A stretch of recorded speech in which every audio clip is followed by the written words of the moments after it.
standardized test this year. No pushback at all from that when you gave them that letter? My school district, Ossining Public School District, honored the request and will actually have a separate location for the students. So do you see the Common Core as an overreach by the federal government to take away power from the parents and the state? Is that your point and your position? Yeah, I mean, we would like the local control to come back. We want the teachers to decide what's best for their classrooms. We want the educators to really design the curriculum, the standards. You know, these were designed without educator input, and they're the ones on the front lines. They're the ones that really should have the say in what is best for their classrooms and our districts. A lot of administrators might say, look, we have these tests for a reason. We want our children to achieve. I know both of you want your kids all to achieve. How do you improve conditions without knowing where everyone stands with a standardized test? How do you improve conditions? Yeah, without knowing where everyone stands. Well, I think that we always had standards even before the Common Core, so it's this myth that the Common Core has introduced high standards. So even before the Common Core came around, you know, the United States was a global competitive. We were ahead in innovation. We continue to be ahead in creativity. So we continue to have standards without the Common Core, and we can have tests that are designed to actually measure student learning and not just measure a standard that doesn't really relate to learning. Help us understand, because a lot of parents who aren't in the fight and don't really understand what it takes for your children and why parents are so outraged about it. So is this all about testing? Is it because the students are being tested throughout the school year as opposed to actually learning? Is that the gripe that you're talking about? Yeah, we're losing instructional time on other subjects because we're being a test-driven environment, so you're losing the instruction of other subjects such as science, social studies, and so forth. So what do you say about Governor Andrew Cuomo, who's saying that, you know what, he's going to talk about this April 1st and it's part of the budget, and also local people who are coming out and saying, you know what, we got to put a moratorium on Common Core? Yeah, well, you know, he keeps coming out and saying, oh, he's come out and said our kids are being tested too much, but really this all traces back to him and his initiatives for the APPR plan with teacher evaluations is really a real key component in all of this. And that's what's driving the curriculum to be test-driven. When their careers are hanging in the balance of test scores, now you see test prep happening throughout the entire year, and everything's geared now. And we're talking about young children. We're not talking about high school and college. Third grade to 8th grade, so right? You're talking about 8-year-olds now where their entire year is focused around a test. Well, let's be clear for a second, because, again, I don't want people to think that they can just opt out of all testing for all students. That's not the case. Right. Which tests can parents opt out of having their kids take without a penalty, Jeanette? This is the grades 3 through 8 New York State assessments. And that's it? That's the ones we recommend. There's also field testing that's being done, and we definitely recommend opting out of those as well. Are you afraid that your kids are missing out a little bit without, like, just even taking the exam to see how the heck they can do?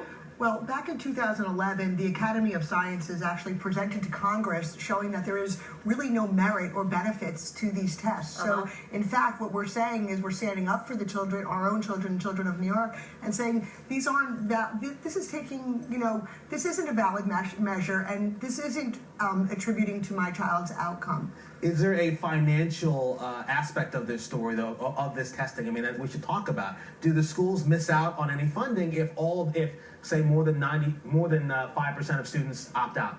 It's a great question. We haven't seen. There were many districts on Long Island where I am, and many did not reach that 95% last year, because we did this also last year, and there was no funding that was taken away. Right, but I'm saying, if this catches on, and say you have half a school, half the parents say, you know what, my kid's not taking this test, what would be the outcome? We have not seen any evidence that there is money that will be taken from any school at all. We're under a federal waiver. Go ahead. And in fact, if there are schools that don't meet that threshold, this Title I or this funding would actually be asked to be allocated in a different way in the school. So you're not losing. Well, help me understand what's changed. What's different from when we were tested? I mean, they eventually have to take SATs. They eventually have to take ACTs. They eventually have to take board exams when they grow older. They're going to have standardized testing. So what's different with this now? Back in 2002, No Child Left Behind, standardized tests were about an hour and a half for their English and an hour and a half for math. Okay, 4th and 8th grade. Okay. What's happened is that, in my opinion, and the opinion of many others, is that, you know, testing companies such as Pearson and McGraw-Hill, those companies in the back rooms of Washington made these decisions that, we can make a lot of profit off of these tests. And that's what, the cost of testing is very costly for school districts. So testing has gone from essentially 90 minutes for the two topics. Yeah, I back remember to taking those exams. But just in 4th and 8th grade, now it's 3rd through 8th grade, and you're over close to 8 hours. And for special education students, it's close to 17 hours for some students that have time and a half and double time for tests that they have not made the case that these are valid test measures. And I would add that for New York City, the stakes that have been added to the test have been, have changed. I mean, for New York City students, the testing means promotion. So if a student does not pass the test, they do not get promoted to the next grade. So this is a student who could have done great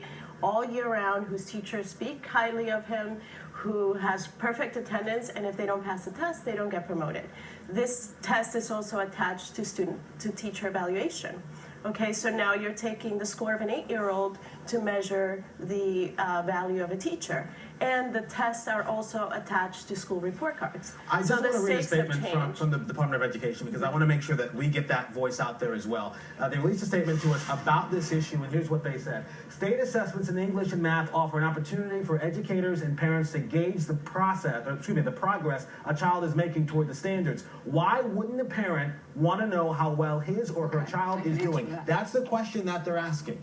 Okay, we don't get the information back. So it's they talk about why wouldn't you want to know? I will never know how well my child is doing based on these tests. We get the results back 6 months later, we get a number. We don't get any details on how they did specifically in specific areas. The teachers get no information back. So even this is supposed to drive, they claim that it will drive instruction, it'll improve instruction. The teachers can't use these tests diagnostically at all.